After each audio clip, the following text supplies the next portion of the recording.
Good evening, everyone. Welcome to California Today. I'm David Zhang. Here is a preview of some of today's top stories. A rally in San Francisco calls for the safe return of Israelis who have been captured by Hamas. People prayed and sang songs to raise awareness. Local law enforcement across the country boosted security measures today. This all comes amid a former Hamas leader calling for a day of terror. One strike ends as another continues. Negotiations between Hollywood actors and studios have failed, while healthcare workers at Kaiser strike a deal. Tensions increase in the Middle East as major cities prepare for a day of protest in the U.S. In San Francisco, a protest to call for the safe return of Israelis captured by Hamas. Bring them home! Bring them home! People rally at San Francisco Civic Center with praying, singing, and speakers. Among the hundreds gathered, some said many others are staying away out of fear of an attack. San Francisco police say they are on high alert. California's Homeland Security advisor says officials have been in touch with local faith communities across the state to monitor the situation. This comes amid a call from Hamas to all supporters to hold a global day of rage. But the Department of Homeland Security says there has been no specific or credible threat to the U.S. homeland. Meanwhile, cities across the country are boosting security measures today. The Hamas terrorist group has declared that today is a day of general mobilization and call for a global jihad. A former leader of Hamas delivered a message in a recorded statement to Reuters earlier this week. The message from Khaled Mashal called for action on October 13 from the Arab and Islamic world as well as worldwide. This comes as the Israel-Hamas conflict has entered its seventh day, leading to increased casualties on both sides. In response to former Hamas leader Khaled Mashal's call for a day of jihad, law enforcement agencies around the country have boosted security measures but added that there are no specific credible threats. New York City police have asked all of their 33,000 ununiformed officers to report for work. In Los Angeles, LAPD are increasing their patrols. SAG-AFTRA is calling off picketing for Los Angeles and New York City. The union representing the striking actors canceled Friday's planned demonstrations due to safety concerns. Again, while no specific credible threats exist in Southern California, local law enforcement, including the Santa Monica, Beverly Hills, and Los Angeles police departments, have increased security at synagogues and places of worship. LAPD Assistant Chief Blake Chow stressed the importance of vigilance even in the absence of credible threats. Stephanie Sikal, NTD News, Los Angeles. Hollywood actors continue striking after contract talks break down. Meanwhile, Kaiser reaches a deal with the healthcare worker unions after a 3-day strike last week. Striking Hollywood actors hit the picket lines in full force on Thursday, a day after negotiations between Hollywood studios and the SAG-AFTRA Actors Union broke down. The negotiations were suspended as the two sides clashed over streaming revenue, the use of artificial intelligence, and other issues at the core of a 3-month work stoppage. SAG-AFTRA's chief negotiator said actors would not participate in Hollywood's upcoming award season without a contract. Well, I mean, honestly, award season is important, but it's certainly not our top priority. Our top priority is making sure we have a fair deal for our members. So, if this negotiation doesn't get resolved, if this strike doesn't get resolved before award season, I can assure you that SAG-AFTRA members will not be participating. The breakdown in talks interrupted attempts to end labor tensions that have put most U.S.-based film and television production on hold. It cost the California economy billions and left thousands of crew members without work. I mean, we just want protection so that they can't use our face in perpetuity and continue to make money off my face in perpetuity without ever having to pay me again. They want to keep making money off the work we do and not give us the money for the work we do, and that's just not fair. We want to get back to work. We want everybody to get back to work, you know what I mean? SAG-AFTRA has been on strike since July. The union resumed negotiations with studios last week after the Writers Guild of America ended its work stoppage. Meanwhile, Kaiser Permanente and healthcare worker unions have reached a tentative deal. Last week, a 3-day strike over wages and staffing levels involving 75,000 workers in multiple states officially ended on Saturday. Workers returned to their jobs in Kaiser's hospitals and clinics that serve nearly 13 million Americans. Details of the agreement were not immediately released, but both sides can expect a full announcement soon. Hidden junk fees may be a problem no more. We have seen surprise costs when booking hotel rooms or concert tickets at the final checkout page. I speak with NTD's Jason Blair to tell us more about the new law that bans hidden fees. Jason, thank you for joining us. What do we know about this bill? Yeah, so this bill regulates how businesses can advertise prices, and basically it aims to do away with hidden mandatory fees. For example, if someone makes a hotel reservation, they show up to their reservation and then all of a sudden they're asked to pay like $25 a day for a key rental. This would be something that the bill aims to get rid of. Who is behind this bill? Yeah, so Senators Nancy Skinner and Bill Dodd both authored the bill, and the bill has also had a lot of advocates and sponsors. For instance, President Biden has criticized the junk fees or hidden fees before and said that he would get behind any lawmakers in the U.S. that want to put legislation toward eliminating these fees. And also, California Attorney General Rob Bonta has been a sponsor of the bill. He has been a big advocate, and actually I do have a clip of him talking about it back in February when the bill was just introduced. We can go ahead and play that for you now. We all know how frustrating it is to get to the checkout and find out that something advertised as one price actually costs much, much more. What are some of the statistics involving hidden fees?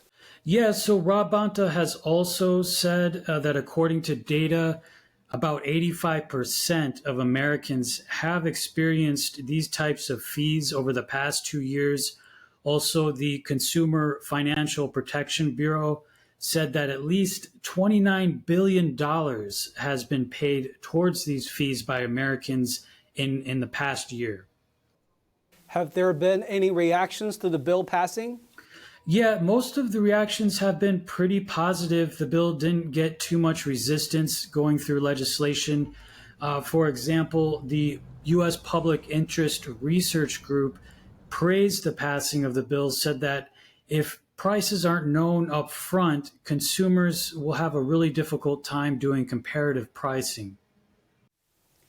So when will this law take effect, and what changes can Californians expect to see when shopping? So the bill goes into effect next year in July of 2024. So there is a little bit of time before the law goes into effect. And theoretically, Californians should start to expect, paying the advertised price for a product. If they see like concert tickets, for example, advertised at $50, by the time they get to the end of the transaction, that price should still be $50. They shouldn't see any more surcharges or service fees. However, one thing the bill does not cover are things like add-ons. So if someone is flying and they want to add on, a better seat or something like that, that is not included in the bill, since those fees aren't mandatory, to have the product or the service. All right, Jason Blair, thank you. We appreciate your reporting. All right, thank you. We'll take a short break now, everybody, but here's a look at what we have for you when we come back. Thieves take the bait in San Francisco's big car operation. Police try to curb car break-ins with hopes of more foot patrol. An arrest made connections to the murder of a liquor store clerk in Southern California. The Powerball ticket worth $1.7 billion, still unclaimed. But the store that sold the winning ticket is happily enjoying a bonus anyway. Those stories and more coming up on California Today.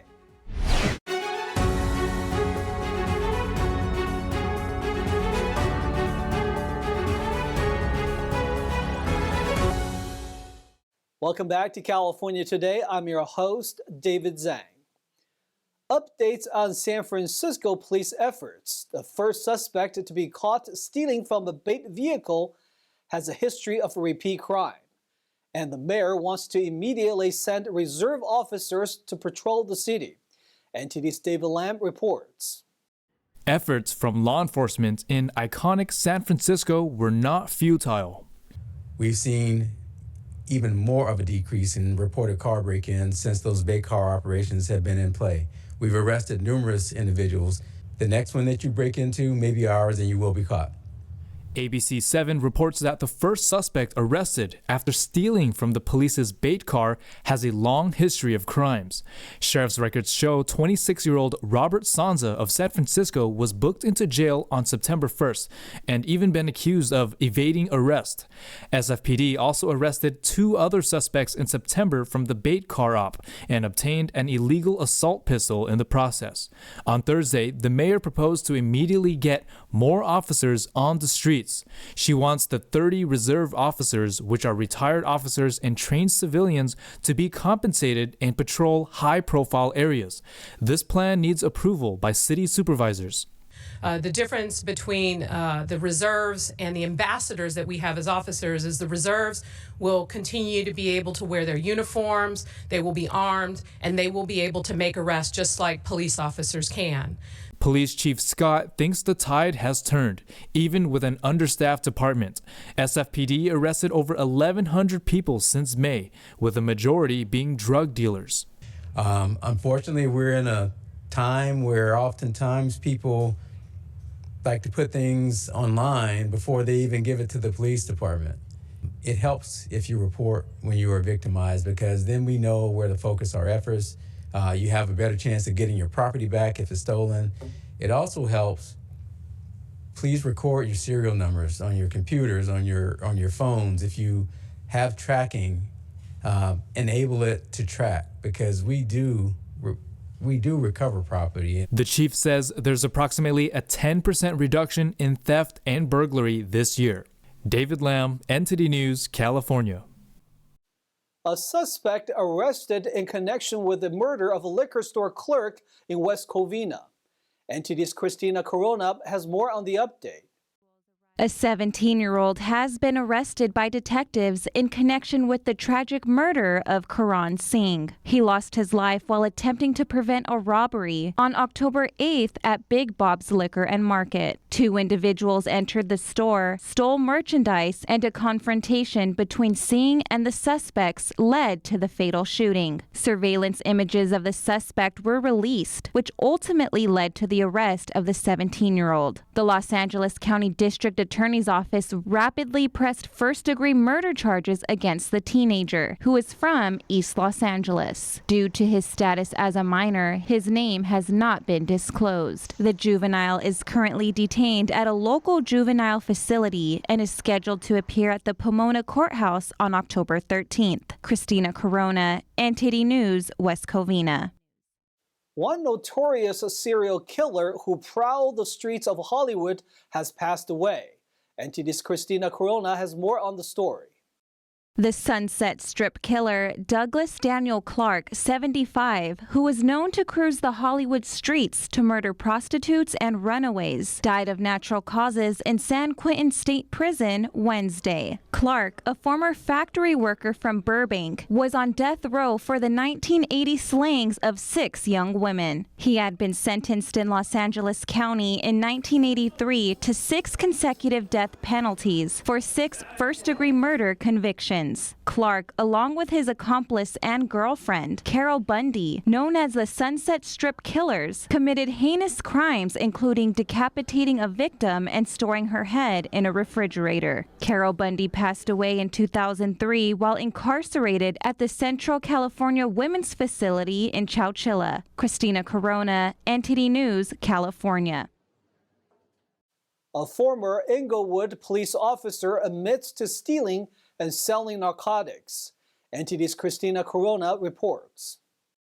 John Abel Baca, a 47-year-old resident of Whittier and a 21-year-old veteran of the police department, is pleading guilty to distributing cocaine on 2 occasions in 2021. According to the U.S. Department of Justice release, Baca provided cocaine to a cooperating witness and exchanged a kilogram of cocaine to the same witness for $22,000. Before these events, the witness had informed the FBI that Baca offered to sell him a kilogram of cocaine, 2 kilograms of white China heroin, and an unlimited supply of black tar heroin. According to the release, the witness reported that Baca claimed to have stolen drugs and cash during routine traffic stops that Baca made as a drug task force officer with IPD. During the first distribution, which was covertly recorded, Baca gave the witness a sample of cocaine for potential buyers. Days later, Baca delivered a brick of cocaine to the witness at their workplace and collected $22,000 in cash from their residence. Baca is scheduled to formally plead guilty on October 17th to 1 count of distributing cocaine, and he is currently free on a $1.1 million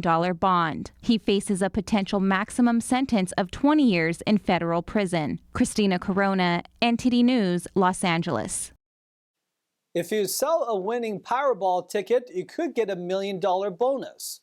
Well, if the winning ticket is a near record $1.7 billion.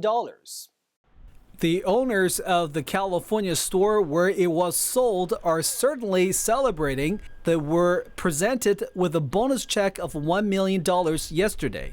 One of the co-owners already has a plan on how to use a share for his family. What do I do? I said I only get half of the money. The other half goes to my brother. I want to make sure my kids have enough funds for the college. The winning ticket was sold at Midway Market and Liquor Store, located in a mountain community of Frazier Park, 75 miles northwest of Los Angeles.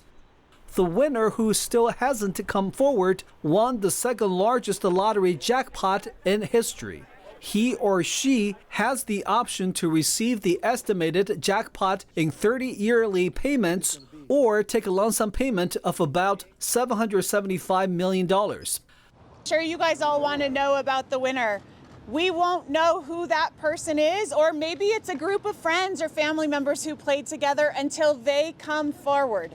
So once that happens, which they have a year to do, then we begin what we call the claims process. That person becomes a claimant, and they aren't the winner until we've thoroughly vetted the claim, looked closely at the ticket. That is the key to winning the money, is that $1.7 billion ticket. The California Lottery spokeswoman said only someone who has the actual ticket can claim the prize, so the holder must ensure its utmost safety. Now let's check in with NTD's Carlos Reyes for our Sports Roundup.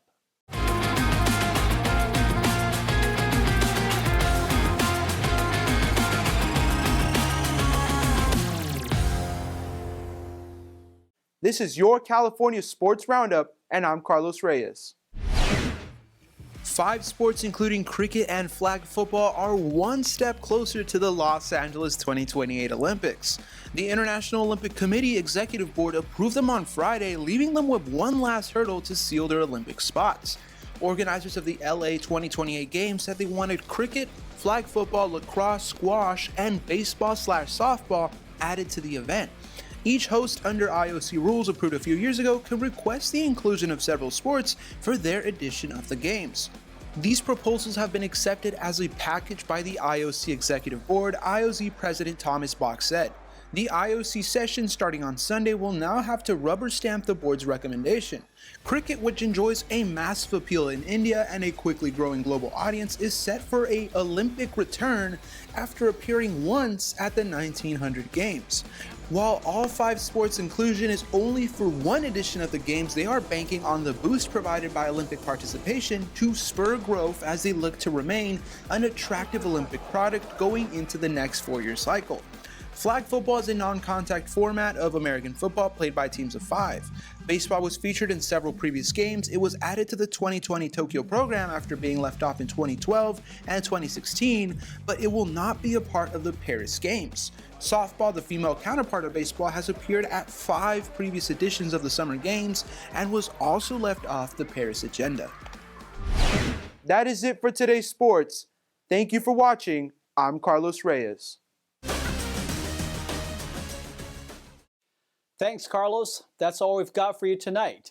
Starting this coming Monday, October 16th, California Today will be rebranded as NTD Tonight. Will now air at 6 p.m. Pacific Standard Time. Our Los Angeles and San Francisco-based reporters will continue to bring you the latest news stories from California, while also covering important national headlines. So please tune in.